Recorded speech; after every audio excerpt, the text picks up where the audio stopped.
What is up, ladies and gentlemen, and welcome back to another episode of Women in Mortgage Technology. And I've got two of the best women in the entire industry hanging out with me today, and we're talking about really when it comes to affordable housing. This is one of those conversations in the industry that is going to help all of us. And like I said, I have two of the absolute best women in this industry to help us have this discussion. We're going to be talking about affordable lending. We're going to be talking about some of the programs. We're going to be talking data and analytics, and it's all to help you.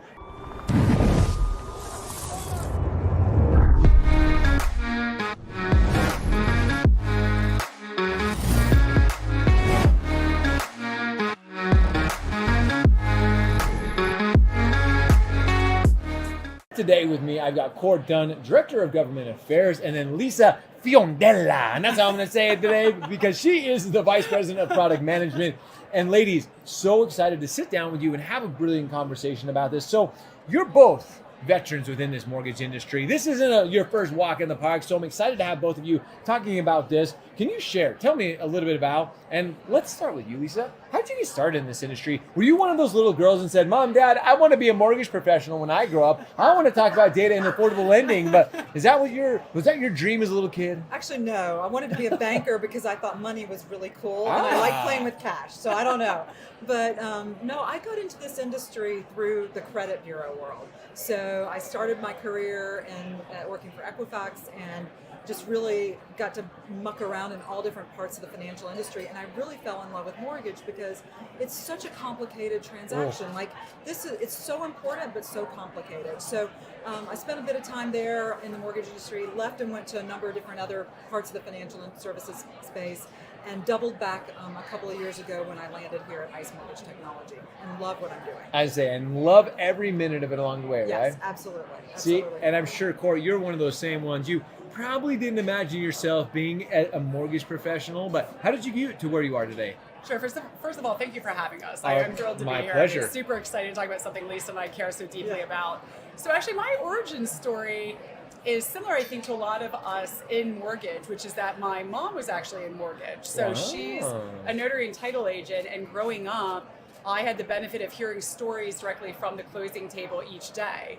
And she was helping families get into homes. Oh. It was the family of immigrants who had saved enough money to finally purchase their piece of the American dream. It was the single mother who had saved up enough money for a home for her and her kids. And there was so much dignity that she brought to just helping an individual family every single day. That's amazing. That really made me see a piece of the mortgage industry that I thought, wow, I can really do something where I would actually help real life people, and you get to be a little bit entrepreneurial. And I think that spirit seeped into me over time. I went to law school, and I was a litigator during the financial crisis, which also showed me a different piece of it, right? Ooh. So I got to see a little bit of like the front end and then a different piece before I joined actually what was ICE's first investment in ICE Mortgage Technology, which is called MERS. Yes. So I was an in-house lawyer and then came across to ICE to do government affairs full time and talk about all these exciting issues. I was going to say, and we are talking about it, and what I love about both of you ladies is you can feel the passion from both of you, because this is typically one of those topics, it's like, oh, there's a lot to it. It can be a deep conversation, but we're going to be breaking it down for all of you very simply. And like I said, let's dive right into it. So, Court, let's stay with you for a second, because what the heck is affordability? When you hear the word affordability, what are we actually talking about? Sure. So affordability, I think, used to mean to most people basically the cheapness of being able to get something. Oh, very interesting. And I think what's interesting about the term affordability, at least from my corner in DC in the government affairs and policy world, is that this has become so much more. It's not just does someone qualify for a mortgage when they apply for it. Affordability now means, can they sustain that? Oh. You know, we're using data and technology at ICE, as Lisa will talk about, to discover the true cost of homeownership. So what does that mean? It looks different for different people. And I think what you see from a DC perspective is that conversation about what does affordability actually mean evolving. Because this is not, even in the past 5 or 10 years, we've seen a lot more data come forth, technology to discover a little bit more about how do we first help people get into homes, but then provide some education and information to help homeowners maintain and then maximize Oh, I that like home that. ownership, which is so awesome, and it's such a unique part of our culture here in the U.S. Maximizing, you used a couple words in there that I'm really excited about, with the maximizing, and not just affording it, being able to stay within our homes as well. We all remember the great financial crisis that we went through, and affordability has become such a hot topic. And Lisa, I kind of want to switch that over to you, because getting to where we are today, like, how did we get here, and how is technology playing in a role of where we're going to see it evolve and where we're going to see it go? Yeah. So listen, how we got here. So let's just talk about the last few years, right? Sure. So I mean, for 2020 and 2021 and early part of 2022, all we were really focused on was just this mass volume of refinance, and the market, I feel like affordability just sort of kind of got left by the wayside through all of that, right? How many people were really talking about it?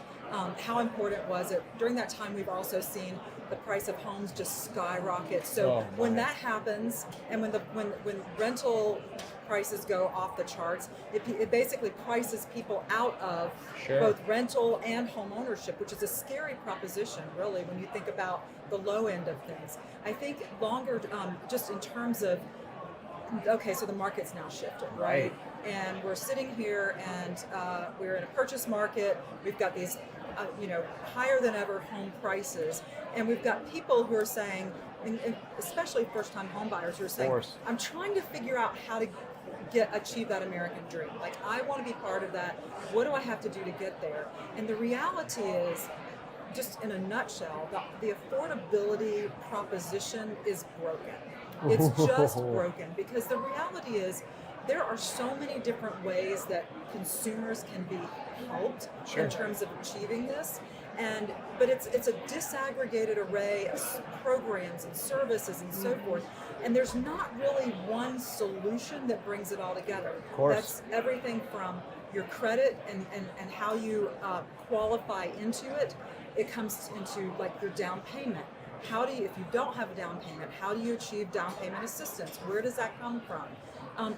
To repayment, like, what are the programs that are available that meet your financial situation and allow you to actually get into a home? And I think how we got where we are is there are a lot of options out there. They're just not all together, and we're not doing enough from an educational point of view to teach people. And quite frankly, it's not just the consumer, it's also the people operating the ecosystem. And this is not a criticism, it's just, it's hard. This is a tough financial transaction. So how do we ensure that the right people are educated so that they can bring the buyer together with the programs and achieve the dream? So I love this, and I love, like you had mentioned, some of the challenges, and as you're kind of alluding to it, how is technology actually playing a role in solving some of these issues and problems? Well, I mean, look, it's slower than we all like. Like, Sure. we really want, like, I can envision what this thing looks like, but it's getting there takes time, right? And I think, what we have to do as technology providers at ICE and working with our customers and our partners and so forth is figure out how to bring these pieces together. And then I do think there's a big educational component to that. Technology can play a role in education. So how do we ensure that that's operating at the most efficient level, right? Sure. So I don't know. We've just got to connect the dots at the end of the day. So I like that, connecting the dots, and you talk about education. And Court, I want to talk about education a little bit, because you recently joined the NBA's Council of Homeownership, Affordable Homeownership, and share a little bit about some of the key focal points. Like, what does this council actually do? How is it helping us achieve this? Sure. So thank you for that question. And to Lisa's point, there's a lot of education to grow around. And remember, that's also on the regulator side. Of course. So not in the mortgage market. Something that makes us a little unique is the complexity. So as we're talking about, it's not just, can you make the down payment, and do you have certain numbers on paper? It's understanding really that it's a pretty complex regulatory scheme. Absolutely. And so the MBA put together this, it's called the Homeownership Advisory Council for Affordable Lending, and the focus actually is like a think tank.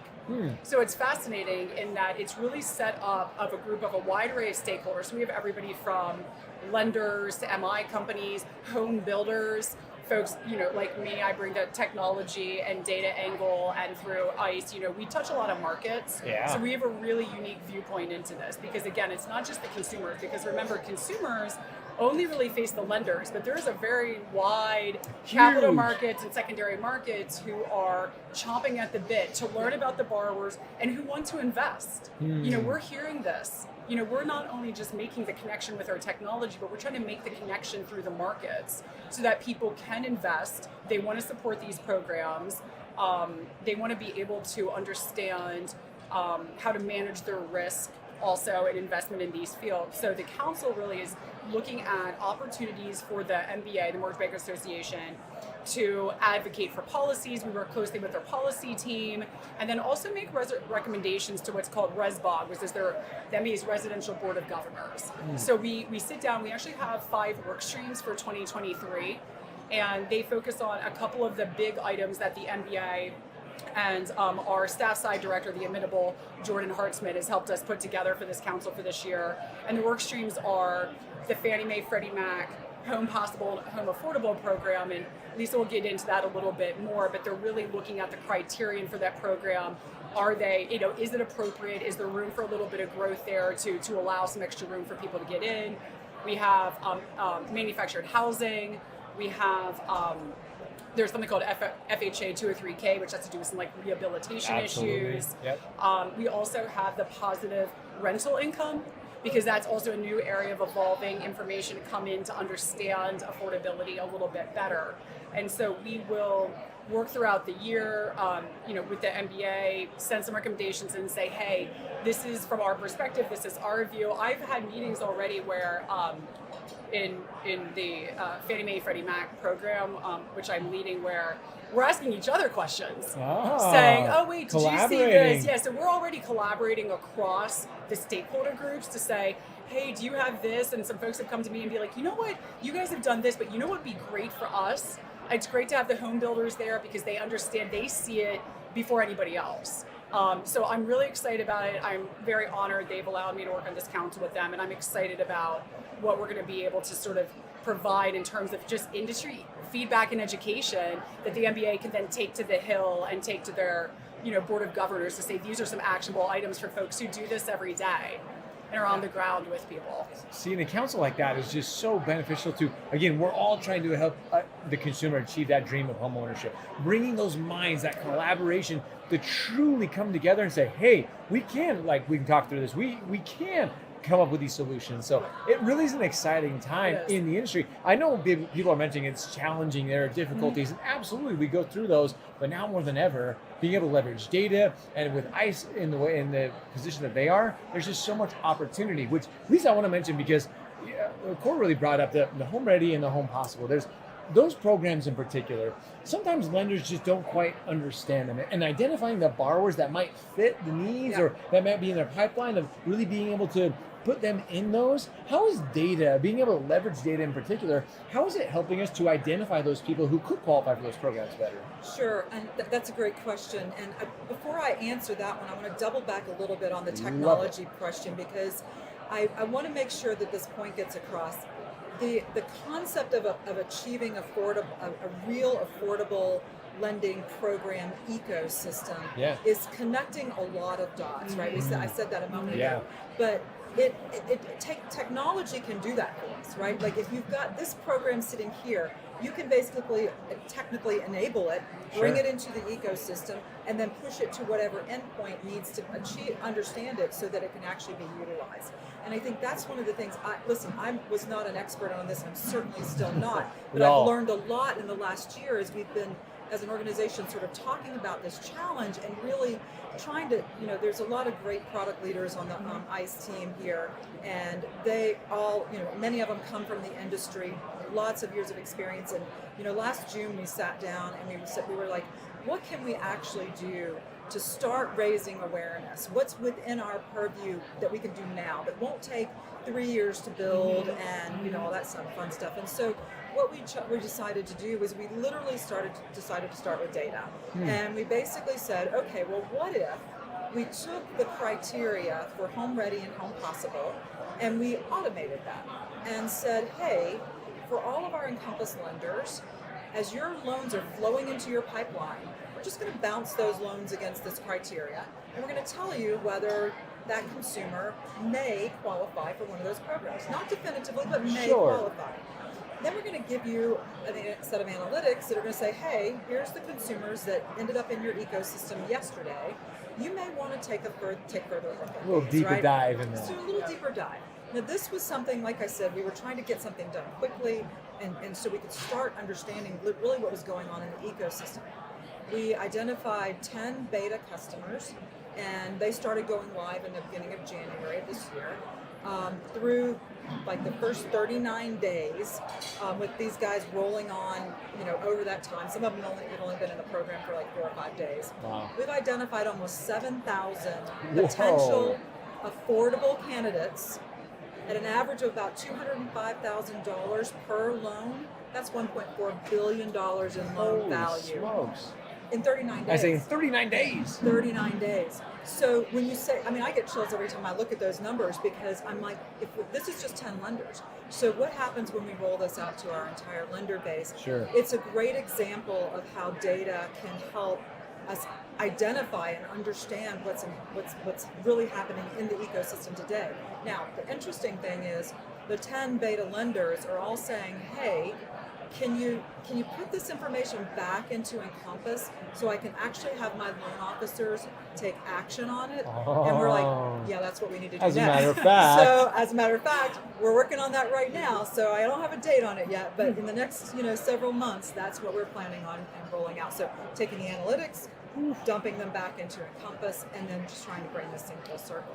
And I think this program, I was so excited for us to be able to take this live and to share this with people, because I think this highlights what ICE does best, right? Is that we have a unique view. We're not a lender, we're not underwriting these loans, we're not an investor, but we do see things uniquely. So we're able to use technology, and I think one of the blessings of technology, and we've seen DC, the housing agencies, really focus on this. We had FHFA stand up an Office of Innovation and Technology. The NCUA, the Credit Union Association, has stood up an office, and they're asking, what can we do to solve some of these historical ills? And the reality is, when some of these processes are being automated, you can save time, you can save costs, and more importantly, I think there's also an opportunity to solve, this education gap. Sure. Our lenders are busy, the LOs are busy, and I think even there's an opportunity to say, let's just say in a worst case scenario, maybe somebody didn't think to mention this type of program to someone, or maybe there is a little bias there, and they didn't realize that. NMBA's done some studies showing that if someone, particularly the historically disadvantaged communities, hear no when they finally apply for a mortgage, because a lot of folks still think you need $20,000 to put down. Yep. And if they hear that no, and they don't realize they actually are the perfect candidates to qualify for these, they actually won't come back for years.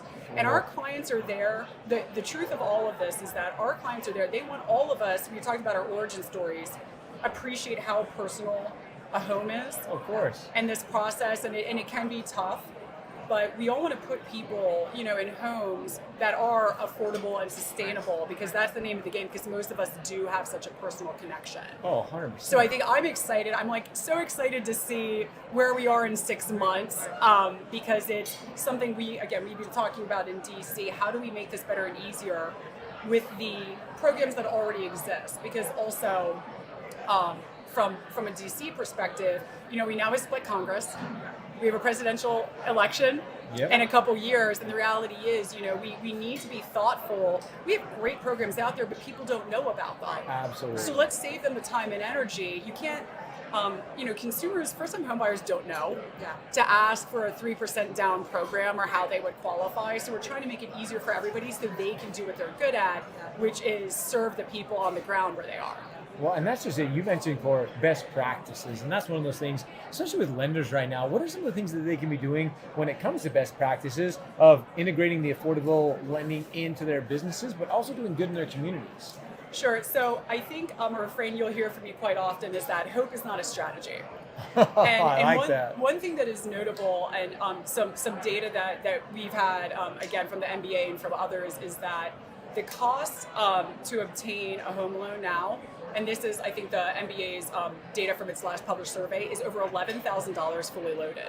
Now think about that. That's the same for a $70,000 mortgage as it is for a $1 million mortgage. On the $70,000 side, that prices someone out. I mean, 11,000 Absolutely. is an incredibly high number. And the other data point I would mention is that despite decades actually of regulation and the Fair Housing Act, that minority home ownership is arguably worse than it's ever been. Wow. So I think we sort of have to look at that and think really hard. I mean, all of us are working hard on this, but we need to try something new to achieve these numbers. So again, hope is not a strategy. We've hoped some of these regulations would have worked. They didn't in the way that we anticipated. So my recommendation is make it intentional. Well, You have to actually deliberately put down a plan. And I think, again, from the regulator perspective, I also actually think that's helpful. And that's a different podcast, but Yeah. I do think it's helpful to have a plan where you lay out your strategy, you make it thoughtful, and then you have quantifiable numbers. Because on the data piece, the data we have now is incredibly different from what we had 5 years ago. Oh, crazy. We talk about the financial crisis. I mean, we used to look at information. You might have a loan application. Now we're able to see that there's more to a consumer than just their W-2. Imagine that. We have different ways to look at this stuff. And you peel back the data, there is a lot more, particularly in our sustainability side, and some of the social credit scoring. Fannie Mae has been working on this, and FHFA actually has an RFI out, similarly situated for a bond that would take some of this information in, and the climate-related data. You can discover the true cost of home ownership, figure out what it means. And I think when you have these lenders and they get the data, it's exactly what Lisa was talking about. You can't just look at it, right? Nope. You look at what you have and then say, okay, well, what does this mean? What do we do with this? What's the next step? What are the next 5 steps? Where do we see ourselves in 10 years? Because unfortunately, it's been a very tough market for us recently, Absolutely. right? We all are painfully aware of that. But that's the time to invest. You bet. And ICE has been dedicated. We've done this in many markets, right? We've made the digital transition from analog. So this is the time when it's down to say, okay, during the pandemic, what worked, what didn't work? The DC regulators are looking at the same thing. What worked in the pandemic, what didn't work? There were a lot of refis, but certain communities were excluded. Why was that? And this is the time for us to do that, and we can really come together as we sort of search through this and make it better and more evergreen for the next time around. So I think that's something we want to work on. The more conversation, the better. We at ICE always encourage everyone to come to us. Lisa's getting feedback. I get feedback a lot. I'm always happy to talk to people. I'll talk your ear off about mortgage policy, as you can tell. But we want that feedback from our clients and our base to say, what's working for you, what's not? What do you need? Like, how can we help? And I think the more we sort of work that conversation through, we will identify solutions like this that are new and that are seeing results. I mean, almost instantaneously. I know, it's crazy. It's amazing, actually. Well, it's so. Fantastic. But you say you can talk people's ear off, but you guys, both of you ladies, are so brilliant with it that it's like. Thank and you. again, it's something that we need to be having more of these conversations. Right. It's something that's kind of just swept under the rug almost. It's just like, why are we not having these? We Right. want to help these underserved communities. Which, Lisa, I really want to, as we start to wrap things up here, what advice can you give to lenders to go out there and help really better serve these underserved communities? Well, I think, I think the automation journey is ideally where we need to go. I think we really need to bring all the pieces and parts of this together as much as possible so that we can facilitate the transactions, whether it's down payment assistance, for consumers who have thin file or no file credit reports. What are the data alternatives for them? How do we get them into programs that are where they can meet the monthly payment obligations without breaking the bank, and they can actually achieve this dream? So we need to work on that ecosystem.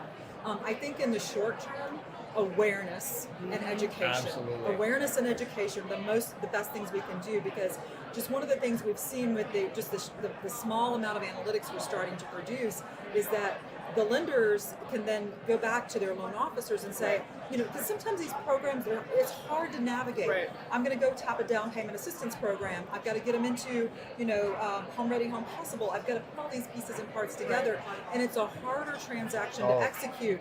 Maybe I don't want to deal with it. Maybe I've got other things I can work out, or maybe I just don't understand enough to pull it together. What can we do to educate those loan officers so they've got everything at their fingertips, so they can actually do this? What can we do to help educate the consumers so the first-time home buyer, listen, as a first-time home buyer, I was working in a bank, okay, and then I went to work for a credit bureau, and I just happened to know that my husband, who was ex-military, had access to the VA Right. you know, home program. That was the only way we bought our first Wow. house. We would not have bought our first home for probably another 5 years if we hadn't had access to that program. It was brilliant. I mean, it was, and we were so, I'll never forget the day we closed on our loan. It was just, it was 2 days after we got married, by the way. Wow. We got married on a Saturday, closed on our mortgage on Monday.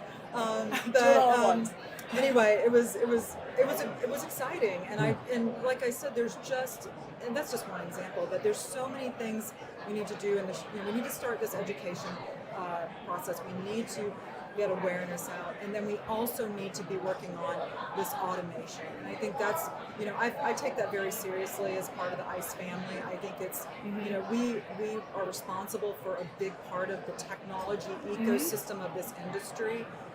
I think it's important for us to be super mindful of this and do the best we can to bring it together. So that's I think both of you ladies have done such an amazing job in explaining that. And as you talking about the collaboration, working together, the education, we're here at the ICE Experience 2023 event. You can hear the collaboration, you can hear these conversations, and it is just more of that. It is educating not only our mortgage family, but also the consumers in a better way. And how we do it is great conversations like this. You ladies are sharing what we need to be talking about. So I cannot thank both of you for taking some time out, sitting down with us. This has been an absolute brilliant conversation, and this is just getting started. There's, like you said, Court, this is just the tip of the iceberg here. There's so much more we could get into and so much more we can share. So thank you so much, ladies, for sitting down with us and sharing everything you did with the affordability of housing, getting consumers educated, and getting our industry educated as well. You ladies are absolutely brilliant. This has been absolutely amazing. Thank you so much for joining us. Thank you for having us. This was so much fun. It was fun. This was, again,